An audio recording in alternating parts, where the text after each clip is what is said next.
Is your immune system paralyzed and open to invasion? Sounds like a movie. Sounds like a movie trailer. But really, is it?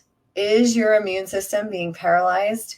Because it might be, and you may not even realize it. My name's Heather. I'm the owner of HD Transformations. I'm a personal trainer, nutrition, and lifestyle coach. And I drive those aiming for the top of their game to master success through fitness, nutrition, and lifestyle coaching. I'm super passionate about this. I'm passionate about your health, and I'm passionate about helping you find the healthiest version of yourself and keep it. So let's talk immune system.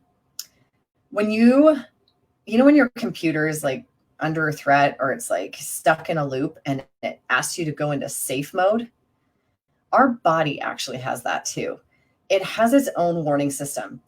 And when it senses an invader of any kind, it switches into sick mode. And by that, I mean it starts protecting itself by trying to fight the bugs. But sometimes that can actually leave your immune system paralyzed and open to invasion from other bugs. So one of the ways that happens is becoming overweight.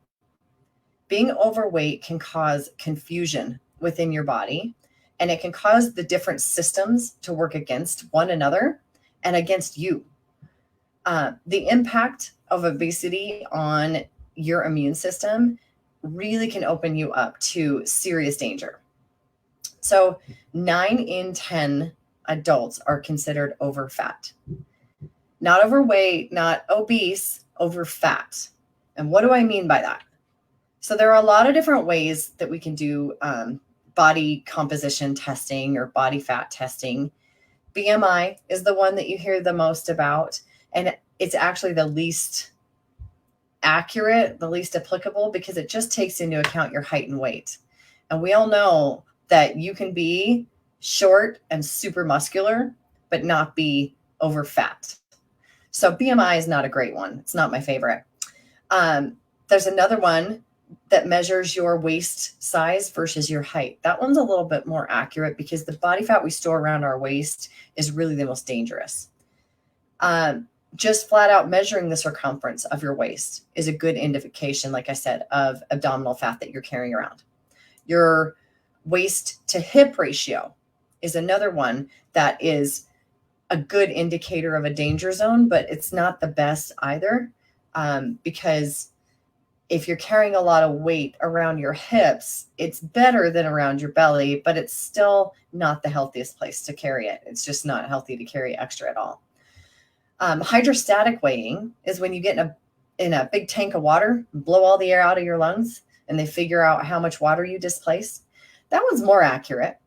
And then, of course, we've probably seen the calipers that personal trainers like myself use to pinch the fat and measure how much fat you have on different areas of your skin. So there's all different ways you can test it.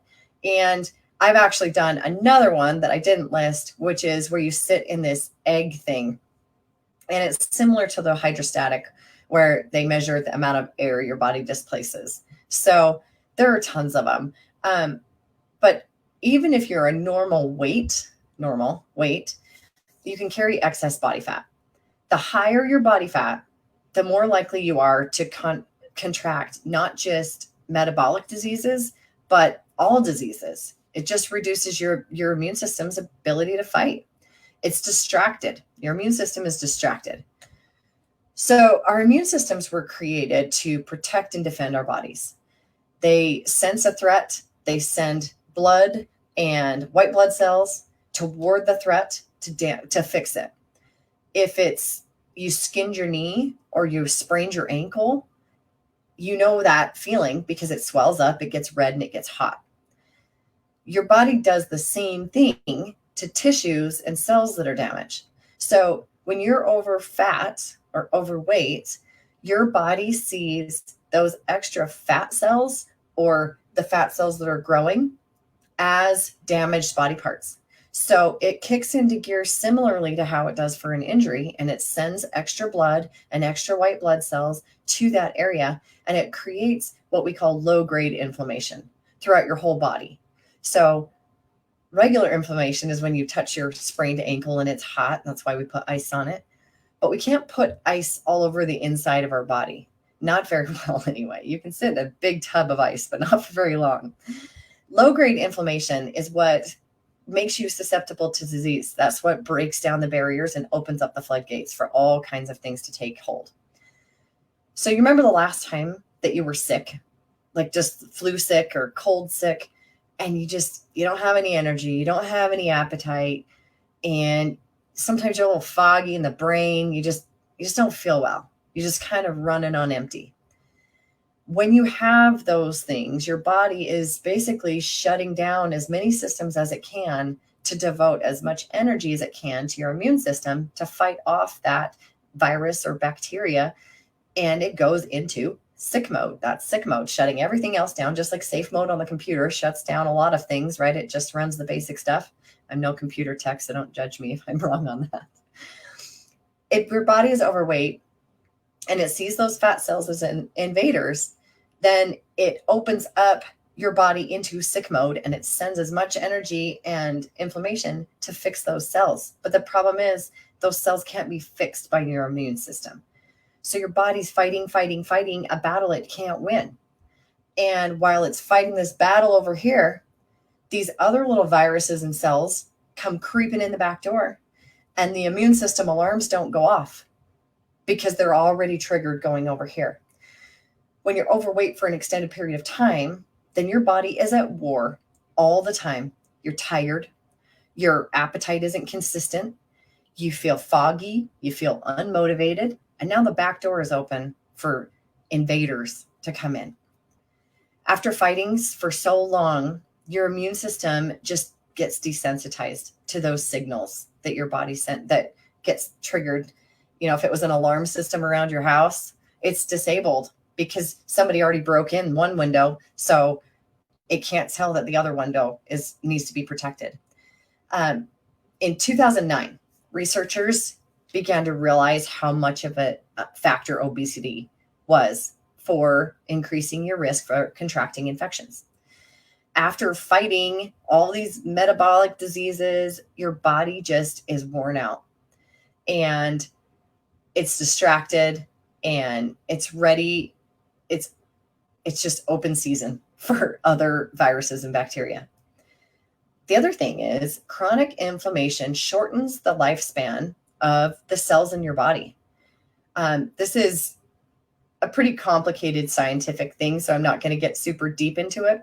But the bottom line is your cells, your immune system cells, and your body cells as a whole, they just get tired and worn out because they're fighting. So they age much faster. Being obese at the age of 21 makes your immune system function and feel like the immune system of a 55-year-old person of normal body weight.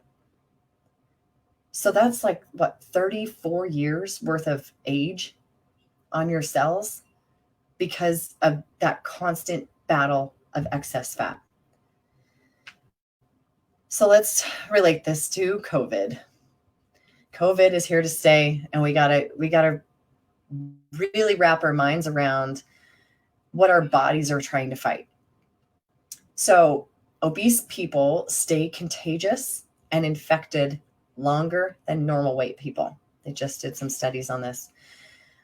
There were two researchers from the Scientific Institute for Research in Milan, Italy, and they evaluated the interactions between obesity and COVID-19 based on viruses like influenza and how they affect those people. And they just published their findings in April 2020. Here's what they found. They found that obese people are potentially more contagious than lean COVID-19 patients. Their immune system response just takes longer to fight the virus, and the virus is able to replicate itself more quickly through the body. There's another study that they just did on mice, and the overweight mice died 3 to 5 times faster than the normal weight mice after they were exposed to viruses repeatedly. because the immune system in the obese mice couldn't contain the virus. It just spread like wildfire. So the bottom line is the obese body is the perfect place for a virus to grow and spread. The best way for you to help your body to not contract diseases in the first place is to give it all the resources it needs to build up a super strong army of cells to defend itself so that it can fight that huge battle that COVID or the flu or cancer brings. But if it's been fighting obesity for years, it's worn out, it's running out of steam, they're running out of soldiers in your body, and it's going to get beat really, really fast by whatever comes in. So, how do you rebuild your army? How do you rebuild your immune system's army? Number one, you got to reduce the inflammation right away.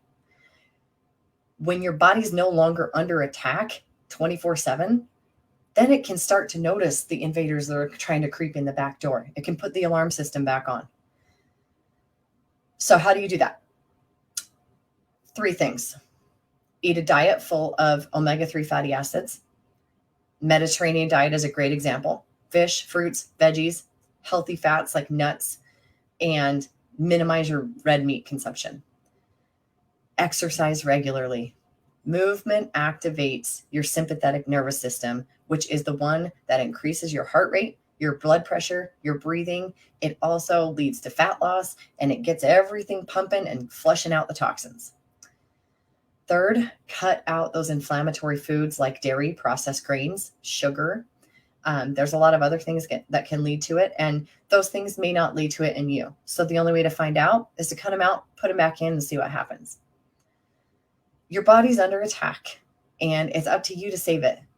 You have the power, you have the ability, and now you have the know-how to help protect yourself, not just from COVID, but from any disease that comes down the pike. Having extra body fat it's not only about being plus sized or not feeling good in your swimsuit or, not being able to do the activities you want to do. It truly is a life or death struggle, and your body needs you to help fight for it and for your life. Go help your body. Go build up some little soldiers in your immune system.